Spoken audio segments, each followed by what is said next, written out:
Friends, welcome to my channel जहां हम सीखेंगे कॉमर्स एक बहुत ही मजेदार और आसान तरीके से।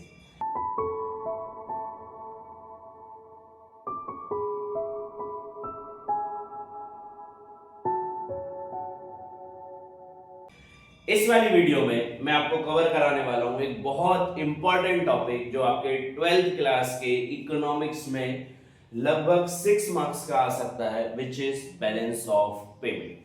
ज्यादा से ज्यादा ये जो क्लास है ये 2 दिन की रहेगी। इस वाली वीडियो में मैं आपको कवर कराऊंगा बैलेंस ऑफ पेमेंट क्या होता है, उसका स्ट्रक्चर क्या होता है, कितने प्रकार के होते हैं, उसमें क्या क्या चीजें इंक्लूड होती हैं, और साथ में ही मैं आपको कवर कराऊंगा बैलेंस ऑफ ट्रेड क्या होता है। इसके अलावा अकोमोडेटिंग आइटम्स क्या होते हैं और ऑटोनोमस आइटम्स क्या होते हैं, ये भी मैं इसी वीडियो में कवर कराने वाला हूं। इसके अलावा बैलेंस ऑफ पेमेंट के कौन कौन से अकाउंट्स बनते हैं वो सारी चीजें मैं सेकंड वीडियो में कवर कराऊंगा, और 2 वीडियो में अपन बैलेंस ऑफ पेमेंट पूरी तरीके से चैप्टर खत्म करेंगे और बहुत अच्छे नंबर्स हमारे बोर्ड्स एग्जाम में स्कोर करेंगे। चलिए शुरू करते हैं। बात करें बैलेंस ऑफ पेमेंट की, तो बैलेंस ऑफ पेमेंट होता क्या है? तो sir balance of payment is a systematic record, एक अकाउंटिंग रिकॉर्ड होता है ये, ठीक है, ये लिखा भी हुआ है यहाँ पे। Balance of payment is a accounting statement और a record that provides a systematic record of all the economic transactions. एक ऐसा स्टेटमेंट जो हमें बताता है सारे प्रकार के इकोनॉमिक ट्रांजैक्शंस, जहां पर हर प्रकार के इकोनॉमिक ट्रांजैक्शंस लिखे जाते हैं between resident of a country and rest of the world, कि एक इंडिया में रहने वाला एक व्यक्ति पूरे वर्ल्ड के साथ क्या क्या ट्रेड कर रहा है और किस किस तरीके से ट्रेड कर रहा है, वो सारी चीजें जिस अकाउंट में लिखाती हैं उसको हम बोलते हैं बैलेंस ऑफ पेमेंट। सर ये कोई ऐसा अकाउंट होता है क्या जो कि हम अकाउंटेंसी में बनाते हुए आए? बिल्कुल, ठीक है। जैसे हम अकाउंटेंसी में journal, ledger, trial balance, balance sheet, P&L account बनाते हैं, इसी टाइप से ये भी एक अकाउंट बनता है जिसको हम बोलते हैं balance of payment. Balance of payment क्या है सर? बैलेंस ऑफ पेमेंट एक सिस्टमैटिक अकाउंटिंग रिकॉर्ड है, किसका? हाँ, सारे इकोनॉमिक ट्रांजैक्शंस का, जो कि एक नॉर्मल रेसिडेंट कर रहा है रेस्ट ऑफ द वर्ल्ड से, उसको हम क्या बोलते हैं? बैलेंस ऑफ पेमेंट बोलते हैं। ये समझ आया? ठीक है sir, what do you mean by balance of payment? एक बार इंग्लिश में और पढ़ते हैं अपन। Balance of payment BOP is an accounting statement, ये एक अकाउंटिंग स्टेटमेंट होता है दैट प्रोवाइड्स सिस्टमैटिक रिकॉर्ड, जो हमें सिस्टमैटिक रिकॉर्ड बताता है ऑफ ऑल इकोनॉमिक ट्रांजैक्शन, सारे इकोनॉमिक ट्रांजैक्शंस का between the resident of a country and rest of the world, की रेसिडेंट ऑफ अ कंट्री और रेस्ट ऑफ द वर्ल्ड के बीच में होने वाले सारे ट्रांजैक्शंस जिस अकाउंट में लिखाते हैं उसको हम क्या बोलते हैं? बैलेंस ऑफ पेमेंट बोलते हैं। ये समझ आया? अब इसमें 2-3 चीजें समझने वाली। अकाउंटिंग स्टेटमेंट तो आपको समझ आ गया होगा। अकाउंटिंग स्टेटमेंट क्या होता है? ऐसे स्टेटमेंट्स जो कि अकाउंटिंग वे में लिखे जाते हैं। हमारे अकाउंटिंग किस सिस्टम में लिखी जाती है? डबल एंट्री सिस्टम में लिखी जाती है, ठीक है। तो यहाँ BOP भी डबल एंट्री सिस्टम में बनता है। मैंने नीचे लिख भी रखा है debit side and credit side, ये मैं अभी आगे समझाऊंगा, but it is a accounting statement जो हमें सिस्टमैटिक रिकॉर्ड बताता है किसका? सारे इकोनॉमिक ट्रांजैक्शंस का। इकोनॉमिक ट्रांजैक्शंस का मतलब क्या है सर? ये 4 इकोनॉमिक ट्रांजैक्शंस होते हैं। सबसे पहला विजिबल आइटम्स, वो सारे आइटम्स जिसको आप आपके नेकेड आईज से देख सकते हो, छू सकते हो। ये pen, clothes, mobile phone, camera, tripod, mic, ये व्हाइट बोर्ड, हर एक चीज जिसको आप देख सकते हो, छू सकते हो, महसूस कर सकते हो या फिर टच कर सकते हो, उसको हम क्या बोलते हैं? विजिबल आइटम्स, ठीक है। विजिबल आइटम्स कुछ भी हो सकते हैं। All kind of goods comes under visible items, कुछ भी आप एग्जांपल दे सकते हो। Then invisible items, invisible items का मतलब जिनको आप देख नहीं सकते, सिर्फ महसूस कर सकते हो। मैं यहाँ बैठकर BOP पढ़ा रहा हूँ, कोई अमेरिका का बच्चा बैठकर पढ़ रहा है, it is a invisible item. These are the services, ठीक है। Banking, insurance, some kind of teaching, lawyers, doctors, these are invisible items. इनका भी ट्रेड होता है? बिल्कुल होता है सर। क्यों? हम यहाँ से जब कोई भी चीज भेजते, सपोज हमारे यहाँ से कोई लॉयर गया वहां पे, है ना, या वो किसी प्रकार की कोई उन्होंने इंश्योरेंस सर्विसेज ली, तो इंश्योरेंस सर्विसेज ली तो पैसा तो आया ना हमारी कंट्री में, या हमने विदेश से कोई इंश्योरेंस सर्विस ली तो हमने पैसा तो दिया ना वहां पे। तो इनविजिबल आइटम्स भी इसमें इंक्लूड होते हैं। Third is unilateral transfers. Unilateral transfers का मतलब है वन वे ट्रांसफर होना। सपोज मान के चलो मेरा कोई दोस्त है जो अमेरिका में बैठा हुआ है, मैंने उसको यहाँ से 1 लाख रुपए भेज दिए, उसके बदले में वो रिटर्न मुझे कुछ नहीं दे रहा, लेकिन यहाँ से तो पैसा गया, तो this is known as unilateral transfers. एक सिंगल साइड ट्रांसफर हो रहा है पैसे का, या तो वो मुझे वहां से यहाँ भेज रहा है, सपोज मेरे परिवार का कोई बंदा वहां अमेरिका, यूएसए, कनाडा वगैरह जाकर और काम कर रहा है, और वो वहां से पैसा कमाकर यहाँ भेज रहा है ताकि हम हमारा लिविंग चला सके।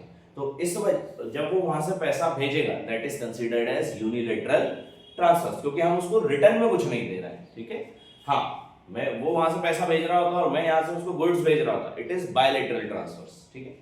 तो यूनिलैटरल ट्रांसफर्स भी इसमें इंक्लूड होते हैं। यूनिलैटरल ट्रांसफर्स का एग्जांपल है कोई भी ट्रांसफर फैमिली मेंबर के द्वारा कर देना, gifts, grants, these are the examples of unilateral transverse.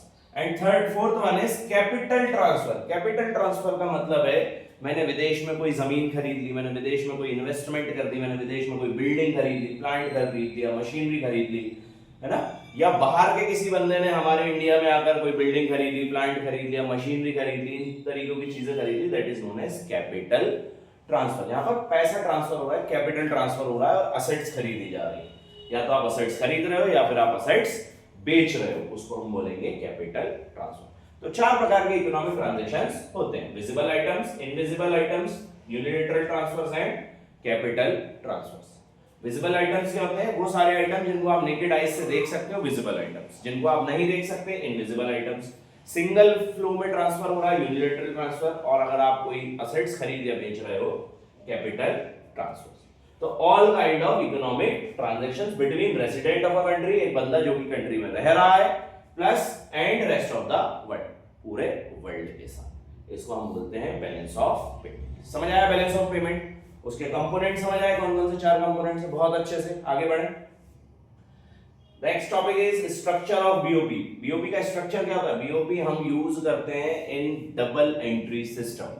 जैसे अकाउंटिंग में डबल एंट्री सिस्टम यूज होता है। डबल एंट्री सिस्टम मतलब हर एक ट्रांजैक्शन के 2 फोल्ड इफेक्ट होते हैं। First one is debit and second one is credit. तो हम यहाँ पर भी डेबिट क्रेडिट का काम करते हैं। और बीओपी में भी 2 साइड्स होती हैं, debit side and credit side. Debit side की बात करें तो डेबिट साइड पेमेंट साइड होती है। वो सारी चीजें जो कि हम चीज खरीद रहे हो, जिसके बदले में हम पैसा ट्रांसफर कर रहे हैं बाहर, हम पेमेंट कर रहे हैं किसी चीज की, that comes under debit side.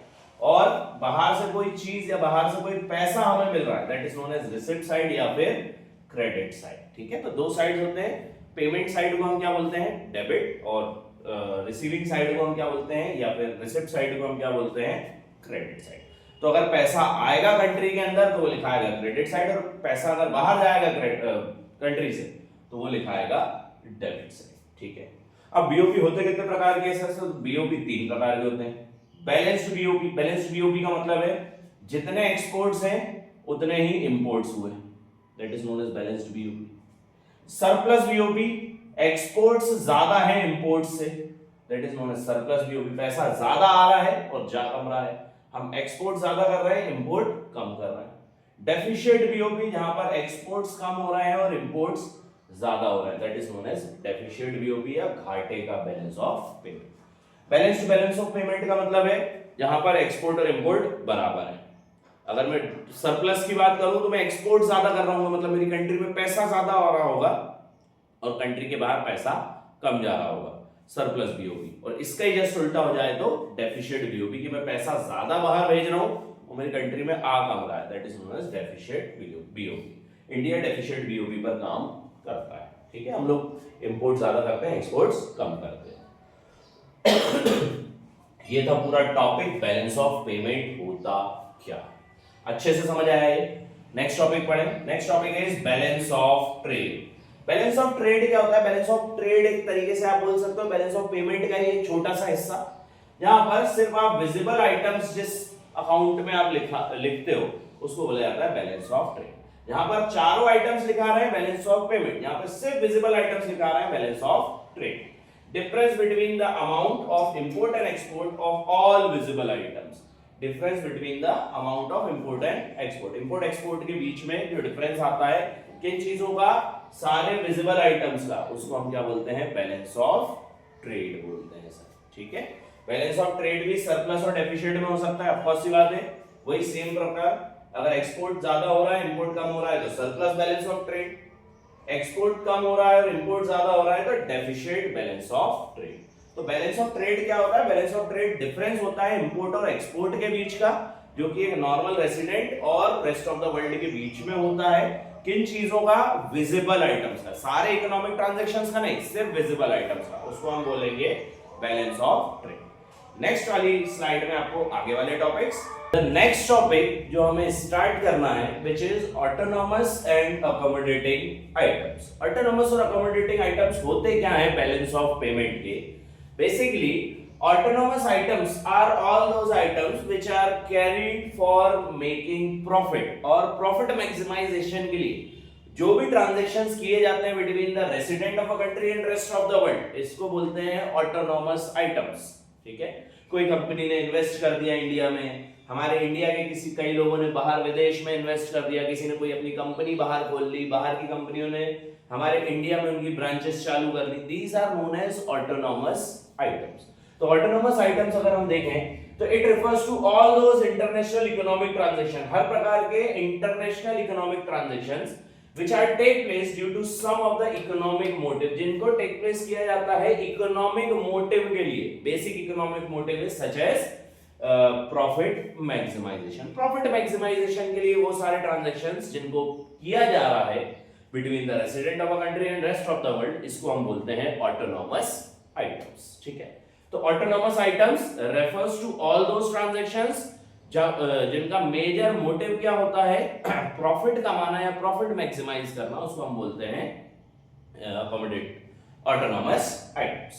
Accommodating items क्या होते हैं? Accommodating items are all those items जो कि जिनका मेजर काम होता है जो भी डेफिशिएट या सरप्लस हो रहा है बीओपी के बीच में, उनको वापस से कवर अप करना। सपोज सरप्लस अगर बीओपी है तो फिर टेंशन ही नहीं है ना कि हम कहीं ना कहीं प्रॉफिट ज्यादा कमा रहे हैं, तो हम विदेशों में लोन बांट देंगे कि भैया हमारे पास ज्यादा पैसा है, आप चाहो तो लोन ले लो हमारे कंट्री से, ये सब। तो ये कहलाएगा सरप्लस बीओपी को खत्म करने का तरीका। डेफिशिएट बीओपी को अगर बढ़ाना, तो डेफिशिएट बीओपी को बढ़ाने के चक्कर में आप क्या लोगे? विदेशों से पैसा उधार लेने लगोगे, लोन लेने लगोगे, आईएमएफ से लोन ले लोगे, वर्ल्ड बैंक से लोन ले लोगे, किसी दूसरी कंट्री से लोन ले लोगे, that is known as accommodating items.